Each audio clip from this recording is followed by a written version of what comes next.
SEC Director sent letter apology Ripple XRP. U.S. Representative Brad Sherman recently advised the Securities and Exchange Commission, SEC, to go after crypto exchanges that supported Ripple's XRP token. However, in a recent interaction with Fox Business journalist Eleanor Tourette, Sherman made another claim against the token. Welcome to the Finance Up channel. If you liked this video, don't forget to like it and subscribe to the channel. Do you think the analysts are right about XRP? Write the answers in the comments. Giving away 500 XRP at the end of the week. One random subscriber will receive XRP coins. Take a look at the instructions in the comments section. All you need to do is write the word XRP, watch the video to the end, to like and subscribe. The first thing that comes to mind is Bitcoin, the leading cryptocurrency, and Musk's pet Dogecoin. Well, if everything is more or less clear with Doge, since it is already accepted as payment for some mass products, then you can only guess about everything else. Well, known crypto investor Anthony Pompliano claims that Bitcoin is the only means of payment that can process instant global microtransactions on a scale. Many Twitter users objected to this statement and said that the Bitcoin network can only process 7 transactions per second.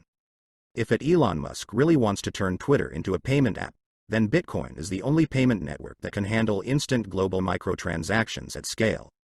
Twitter tipping already allows users to send US dollars or BTC via the Bitcoin network, which is a natural extension. A well-known lawyer in the XRP community, John E. Deaton, called Pompliano's opinion clearly erroneous, adding that Twitter used its own Ripple token, XRP, for micropayments many years before BTC. In order not to be called an XRP fan, Deaton stated that he has more Bitcoin than XRP, and he was only trying to lay out the actual arguments regarding Ripple.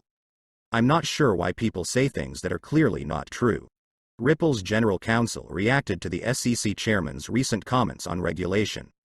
In a recent interview on CNBC's Squawk Box channel, the chairman of the U.S. Securities and Exchange Commission, Gary Gensler, said that cryptocurrency investors need better protection in a space that significantly does not meet the requirements despite clear rules.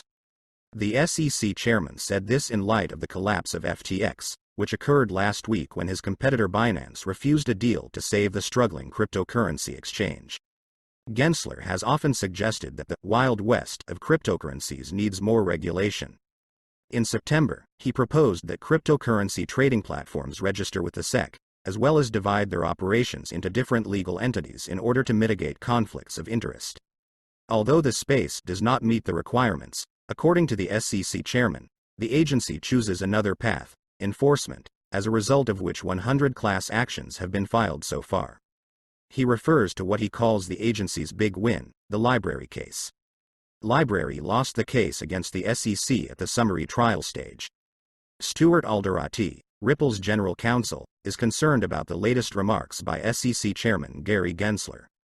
The reason, he said, is that the insistence of the SEC chairman to elevate the agency's desire for power over effective regulation has caused serious financial damage. The only runway that's running out is these worn out, and frankly false, talking points from SEC Chair Gary Gensler. His insistence on elevating the SEC's quest for power over effective regulation in this country is creating deep financial damage.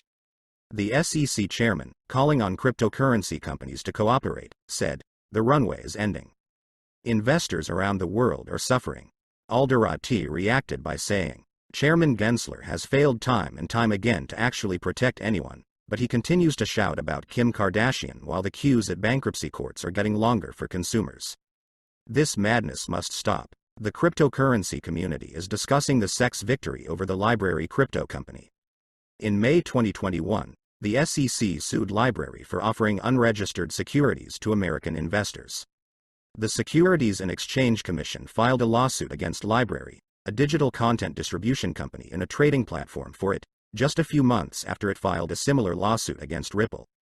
Many crypto and legal analysts predict that the outcome of the LBRY case will play a key role in the Ripple lawsuit. Attorney John Deaton, founder of Crypto Law, was among the legal analysts reacting to the SEC's victory over LBRY.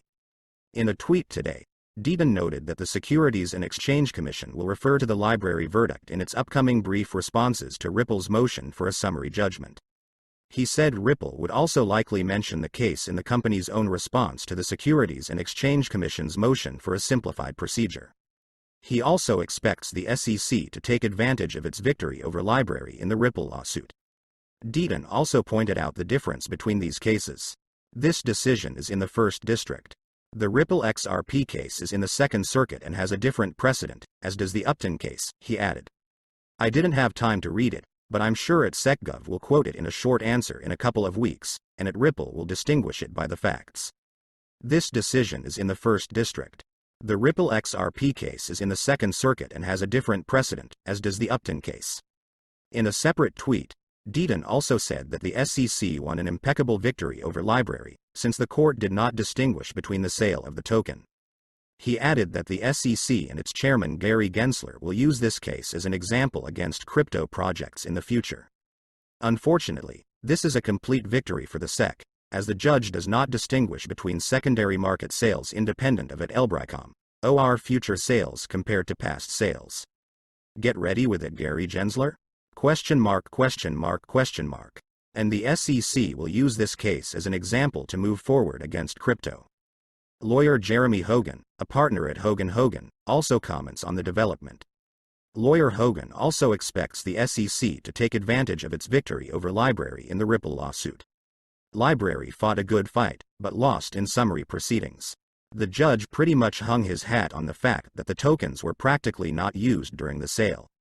I expect this case to get into the final report of the Securities and Exchange Commission on the Ripple case.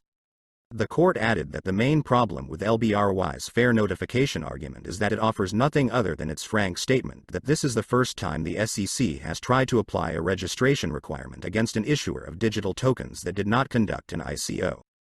The court further stated that Library does not point to any specific SEC statement that companies should comply with the registration requirement only if they conduct an ICO. The court concluded, the SEC did not base its enforcement actions here on a new interpretation of the rule, which under its terms does not explicitly prohibit the relevant behavior. Instead, the SEC based its claim on the direct application of the respected Supreme Court precedent, which has been applied by hundreds of federal courts across the country for more than 70 years. While this may be the first time it has been used against a digital token issuer that did not conduct an ICO, Library cannot claim that it did not receive fair notice that its conduct was illegal. The SEC's approach to regulation through enforcement is not popular. But despite the unpopularity, until the laws are changed or the SEC suggests a more viable way forward, issuing tokens according to current models will remain a challenging task. The Securities and Exchange Commission is stepping up its enforcement efforts. This decision is likely to contribute to the development of this trend. If you are issuing or have issued tokens, you need to make sure that you have protected your legal grounds. The current price of XRP for today you can see yourself on the screens, and the trading volume for 24 hours is $1,294,436,065 We are updating our XRP price in US dollars in real time. XRP has dropped 4.08% in the last 24 hours. Do you think XRP will be able to win the court and restore its former price? Write the answers in the comments. That's it for today. Thank you for watching this video to the end. If you liked it, then don't forget to like it and subscribe to the channel.